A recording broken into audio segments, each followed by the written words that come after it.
Now, another thing I wanted to talk about comes down to when it comes to educating people, we've got to make sure if we want support as parents of kids on the autism spectrum or parents of kids that have special needs, that we are actually giving them an opportunity to ask us questions, to, be around us in our own environment so that they can learn more about, autism and learn more about, your loved one. If we never allow them to ask questions, to spend time around your loved one in their own environment, what happens is a lot of misunderstandings. And from those misunderstandings and lack of knowledge could cause confusion and problems down the road. So you want to make sure that you are providing that opportunity. I know it may be hard, and maybe you're thinking, I don't really want to have a conversation. If you don't want to have a face-to-face conversation, that's fine. Send an email, send a text, but you really want to give them information.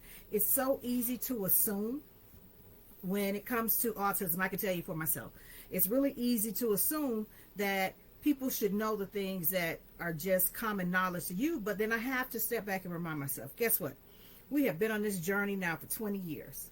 So, of course, there are things that come to me immediately when a situation happens. I have all kind of questions about what happened before, who did what did they do to respond? All of those are things that happen. So we've got to make sure when we want help from, friends and family, that we don't assume that they have the same knowledge that we have.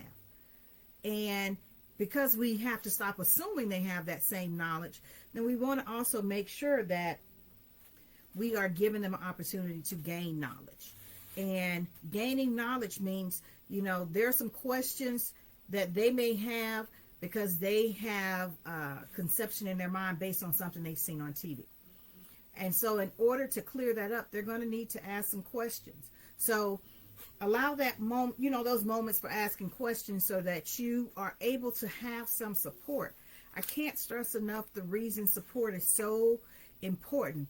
This journey can be overwhelming at times, depending on, different challenges you're dealing with. So you really want to make sure you have some support. And support does not have to be a loved one. It could be a good friend. But you've got to make sure that you are sharing information for them to gain insight and learn more about autism and learn more about, what makes your loved one unique. Some of the things they like, some of the things they don't like.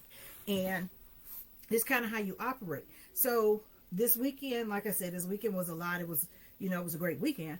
And we were, able to go together as a couple, but we knew we gave Kendall a time that we would be back home, and we made sure we were home by that time. We told her we would be home by 6, and I think we arrived there by 6:02. But we made sure that the time we gave her gave us time enough to get through the traffic, see people that we wanted to see at the end of the game. But we knew what, Kendall expects. She needs an end time. She needs to know when we're going to come back home. And so out of respect to her and the person that's watching her, we make sure we give them an end time, and we try to do everything we can to meet that end time. So be willing to answer some questions if you want support. You can't say you want support or no one will help when you're not willing to give them any information or allow them to ask you questions about their loved one. And you've got to realize you can't think a question is a stupid question. They're going to, based on their experiences or things they've heard, and we all know it's a lot of misinformation on the internet. So give them an opportunity to ask questions for clarity, for understanding, so that they can be there as support. Because that's really what, that's one of the things we really need is support, so we can have those moments like other parents that can just get away for a moment. And that getaway could be if it's getaway overnight or just getaway for an hour, whatever the case may be. And so when we gain that support, now what we also need from those who want to support us, think about some of the things that person may be dealing with, and just see how you can help them. If they're at the age and their child is going into transition into adulthood and paperwork is your thing, ask them how you can help, because it's a lot of paperwork. Just ask them how you can help. if knowing that an IEP is coming up, ask them how you can help. So it goes two ways. We've got to be willing to provide information, but we want to also make sure once we give you that information that you don't kind of just sit with it, that you then use it to really support us. So both sides, have a role to play in this situation of finding support. And it is possible, it is doable. It's just sometimes you've got to get really creative in finding that support. And that support could come from, an individual at the daycare. Like I said, keep the conversation between you and that person. Who knows? Maybe it's someone from the school. Maybe it was a teacher your child had last year, or a teacher assistant. Just keep the conversation between the two of you, because they know your child. So sometimes they're the best person when you're looking for support. And I know for some people they may say, I don't know, but it all depends on the relationship you have with that person. So keep that in mind. Sometimes support is not going to look the way it would look for other people.